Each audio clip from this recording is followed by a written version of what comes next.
घर पर बने पूजा स्थल का विशेष महत्व होता है। घर पर बने पूजा घर से ही सबसे ज्यादा सकारात्मक ऊर्जा मिलती है। वास्तु शास्त्र में पूजा घर की सही दिशा का विशेष महत्व होता है। वास्तु शास्त्र के अनुसार सही दिशा में पूजा घर होने पर व्यक्ति को हमेशा सकारात्मक ऊर्जा प्राप्त होती है। वहीं अगर घर में बने पूजा स्थल में किसी तरह का कोई वास्तु दोष है तो व्यक्ति का मन उदास और परेशान रहता है। इसके अलावा घर पर बने मंदिर में कुछ विशेष चीज़ों का होना भी बहुत ज़रूरी होता है। तभी माँ लक्ष्मी समेत सभी देवी देवताओं की कृपा हमेशा बनी रहती है। आज हम आपको बताएंगे कि पूजा घर में कौन सी चीज़ें रखनी चाहिए और पूजा घर की सही दिशा कौन सी होती है। श्री कृष्ण कहते हैं, जिस स्त्री के पूजा घर में ये एक चीज़ होती है वहाँ गरीबी कभी नहीं आती। इसी के साथ हम जानेंगे कुछ ऐसे कार्यों के बारे में जो अपने घर के पूजा घर में भूल कर भी नहीं करने चाहिए, वरना ऐसे लोगों की पूजा भगवान कभी स्वीकार नहीं करते। इन कार्यों के बारे में स्वयं भगवान कृष्ण ने नारद जी को बताया था। दोस्तों, हमारी भारतीय संस्कृति में छोटी या बड़ी किसी भी तरह की पूजा को करने के कुछ निश्चित नियम निर्धारित किए गए हैं और इन नियमों का पालन करते हुए ही हमें पूजा पाठ करना चाहिए, क्योंकि तभी हमारी पूजा का कोई अर्थ होता है, हमारी आराधना का हमें फल भी मिलता है। कई बार हम श्रद्धा और भक्ति से पूजा पाठ तो करते हैं, लेकिन फिर भी हमारी मनोकामना पूरी नहीं होती है, हमारे कष्टों का निवारण भी नहीं हो पाता है और हमें मानसिक शांति भी नहीं मिलती।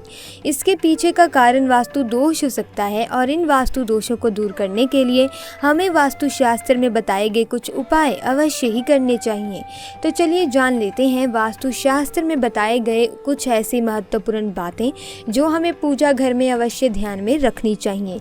लेकिन उससे पहले आपसे रिक्वेस्ट है कि वीडियो को लाइक जरूर करें। दोस्तों, जिस घर के बने मंदिर में ये चीजें नहीं होती तो वहाँ पर गलती से भी धन की बरकत नहीं होती।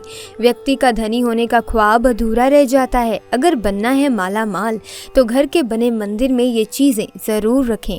नंबर 1, प्रतिदिन सुबह जाकर स्नान आदि से निवृत्त होकर तथा स्वच्छ कपड़े पहनकर ही नियम पूर्वक पूजा करनी चाहिए और सुबह शाम ईश्वर के सामने दीपक अवश्य लगाना चाहिए। मंदिर और उसके आसपास की जगह साफ सुथरी रखें। भगवान को कुमकुम का तिलक लगाकर फूल चढ़ाने चाहिए। हालांकि प्रत्येक घर में पूजा के नियम होते हैं, उन्हीं को ध्यान में रखकर एक क्रमबद्ध तरीके से पूजा करें।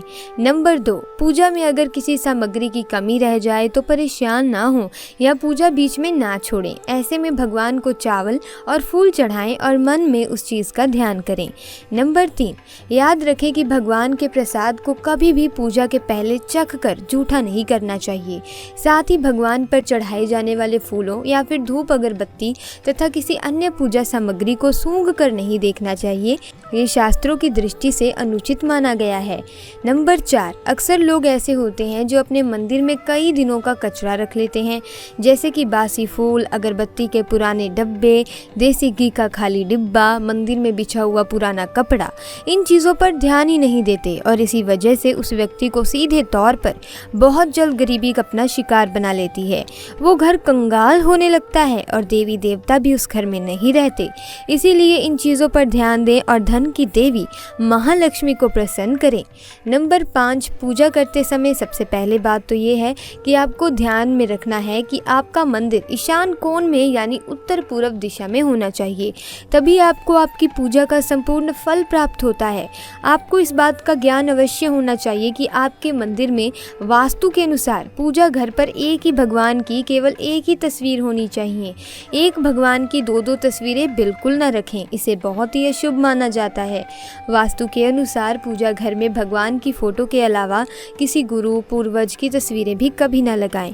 इससे घर में नकारात्मक ऊर्जा का वास हो जाता है, इसीलिए ये गलती करने से बचें। आइए अब जानते हैं कि हमारे पूजा घर में कौन सी 4 चीज़ें अवश्य होनी चाहिए। अगर आप भी धन से माला माल होना चाहते हैं तो घर के बने मंदिर में ये चीज़ें ज़रूर रखें। दोस्तों, नंबर 1, शंख। ज्योतिष शास्त्र के अनुसार घर के बने मंदिर में अगर आप शंख रखते हैं तो घर में हमेशा बरकत बनी रहती है। ऐसा करने से सोना, चांदी और ढेर सारा धन मिलता है। इसके अलावा कारोबार में बरकत होती रहती है। इसीलिए घर के बने मंदिर में शंख ज़रूर होना चाहिए, क्योंकि जिस घर में शंख होता है तो वहाँ पर माँ लक्ष्मी ज़रूर वास करती हैं। नंबर 2, कलश। शास्त्रों में कलश को पूर्णता का प्रतीक माना गया है। चाहे वो सत्यनारायण की पूजा हो, दीपावली, नवरात्रि का पर्व हो या फिर किसी प्रकार का उत्सव हो तथा मांगलिक कार्य हो, कलश की स्थापना किए बिना सब अधूरा माना गया है। पूजा में कलश का उपयोग देवताओं का आवाहन करने के लिए किया जाता है। ईश्वर के सामने तांबे के कलश में पानी भरकर रखना इतना शुभ होता है कि यदि हम अपने रोज की पूजा करते समय भगवान के सामने तांबे के कलश में पानी भरकर रखेंगे तो उसका चमत्कारिक प्रभाव हमें अवश्य देखने को मिलता है।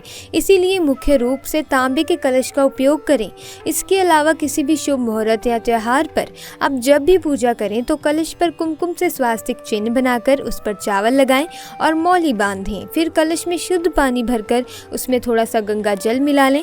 कलश को भगवान के दाईं ओर रखें। फिर भगवान की पूजा करते समय कलश की भी पूजा करें। इसके बाद पूरे मन से भगवान के साथ साथ कलश को भी नमस्कार करें। सभी पवित्र नदियों का आवाहन करें। पूजा के बाद पूजा घर में इस जल का छिड़काव करें। घर के बाकी हिस्सों में भी इस जल का छिड़काव करें। और बचा हुआ पानी तुलसी के पौधे में चढ़ा दें। ऐसा करने से इस अभिमंत्रित जल से निकलने वाली ऊर्जा, सकारात्मक ऊर्जा घर के वातावरण को पवित्र बनाती है और संपूर्ण घर में अद्भुत शांति का एहसास होता है। कलश में हम जो भी जल भरकर रखते हैं उसकी पूजा करने से हमारे घर और आसपास का वातावरण सकारात्मकता से भरपूर और सुख समृद्धि से भरा हुआ रहता है। नंबर 3, दोस्तों, शास्त्रों के अनुसार विष्णु जी और लक्ष्मी जी का ऐसा चित्र जिसमें दोनों एक साथ हों घर के बने मंदिर में अवश्य होना चाहिए। कई लोग अपने मंदिर में लक्ष्मी जी की मूर्ति तो रख लेते हैं लेकिन लक्ष्मी नारायण का चित्र या मूर्ति नहीं रखते। ऐसी मूर्ति या चित्र केवल खास मौकों पर ही लगाते हैं। लेकिन ज्योतिष शास्त्र के अनुसार लक्ष्मी नारायण का चित्र या मूर्ति और गणेश और लक्ष्मी जी की मूर्ति को हमें घर के बने मंदिर में हमेशा रखना चाहिए और नियमित रूप से पूजा पाठ करनी चाहिए, क्योंकि ये धन के देवता हैं। लक्ष्मी नारायण का चित्र या मूर्ति अगर हम अपने घर के बने मंदिर में रखते हैं तो इससे बरकत और कारोबार में मुनाफा होता रहता है। घर में खुशियां आती हैं और पैसों की कोई भी कमी नहीं रहती। नंबर 4, देसी घी। दोस्तों, एक बार नारद जी ने भगवान श्री कृष्ण से जब पूछा कि व्यक्ति को कामयाब होने के लिए घर में ऐसा क्या रखना चाहिए, तब श्री कृष्ण ने बताया कि घर में हमेशा साफ जल भरकर रखना चाहिए, अतिथि का सम्मान करना चाहिए और उसे सबसे पहले साफ जल पिलाना चाहिए। साथ ही साथ घर के बने मंदिर में देसी घी हमेशा रखा होना चाहिए, जो कि भगवान श्री कृष्ण ने महाभारत काल में बताया था।